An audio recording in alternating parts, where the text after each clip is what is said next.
இந்திய பிரதமர் Narendra Modi Jordan, Ethiopia மற்றும் ஓமன் நாடுகளுக்கு அரசுமுறை பயணம் மேற்கொண்டுள்ளார். முதலில் ஜோர்டான் சென்ற பிரதமர் மோடி அங்கு அந்நாட்டின் மன்னர் 2ஆம் அப்துல்லா தலைமையில் நடைபெற்ற இந்தியா ஜோர்டான் முதலீட்டாளர்கள் சந்திப்பில் உரையாற்றினார். ஜோர்டான் பயணத்தின் போது இரு நாடுகளிடையே 5 முக்கிய ஒப்பந்தங்கள் கையெழுத்தானதாக தகவல் தெரிவிக்கப்பட்டது.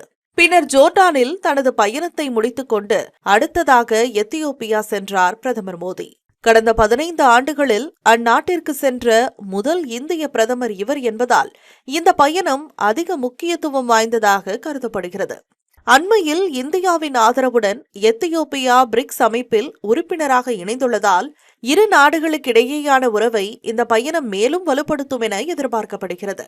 எத்தியோப்பியா பிரதமர் அபிய் அகமது அலி தலைமையில் பிரதமர் மோடிக்கு உற்சாக வரவேற்பு அளிக்கப்பட்ட நிலையில் இரு நாட்டு தலைவர்களும் உலக அரசியல், பாதுகாப்பு மற்றும் வளர்ந்து வரும் நாடுகளின் குரலை உலக மேடையில் வலுப்படுத்துவது குறித்து ஆழமாக விவாதித்தனர். தொடர்ந்து எத்தியோப்பியா நாடாளுமன்றத்திலும் பிரதமர் மோடி உரையாற்றினார். அப்போது பிரதமர் மோடிக்கு the great honour Nishan of Ethiopia எனப்படும் அந்நாட்டின் உயரிய விருதும் வழங்கப்பட்டது.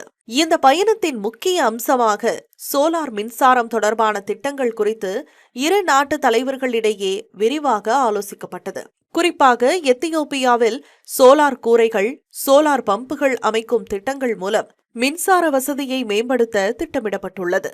மேலும் டிஜிட்டல் தொழில்நுட்பம், இணைய பாதுகாப்பு மற்றும் சுரங்கத் துறைகளிலும் ஒத்துழைப்பை ஏற்படுத்துவது குறித்தும் பேச்சுவார்த்தை நடைபெற்றது. எத்தியோப்பியாவில் 80% அதிகமான மக்கள் விவசாயத்தை சார்ந்திருப்பதால் உணவு பாதுகாப்பு மற்றும் வேளாண் வளர்ச்சிக்கு முக்கியத்துவம் அளிக்கும் விவாதங்களும் இந்த பேச்சுவார்த்தையில் இடம்பெற்றன. இது தவிர பொது டிஜிட்டல் உள்கட்டமைப்பு, சைபர் செக்யூரிட்டி மற்றும் சுரங்கத்துறை வளர்ச்சி குறித்தும் விவாதங்கள் நடைபெற்றன.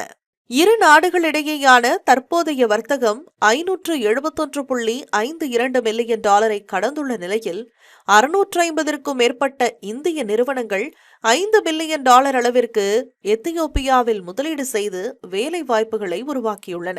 இதன் மூலம் எத்தியோப்பியாவின் முக்கிய வர்த்தக கூட்டாளியாக இந்தியா உருவெடுத்துள்ளது. ஏற்கனவே இரு நாடுகளின் கல்வித்துறை மற்றும் பண்பாட்டு தொடர்புகளும் வலுவாக உள்ளதால் பிரதமர் மோடியின் வரலாற்று சிறப்புமிக்க இந்த பயணம் இந்தியா எத்தியோப்பியா உறவுகளை புதிய உயரத்திற்கு எடுத்து சென்றுள்ளது. குறிப்பாக பல துறைகளில் ஒத்துழைப்பை வலுப்படுத்த இந்த பயணம் முக்கிய பங்கு வகித்துள்ள நிலையில் எத்தியோப்பியாவுடன் ஏற்பட்ட இந்த நெருக்கம் அடுத்த ஆண்டு நடைபெறவுள்ள பிரிக்ஸ் மாநாட்டை இந்தியா தலைமையேற்று நடத்த வழிவகுக்கும் எனவும் நம்பப்படுகிறது.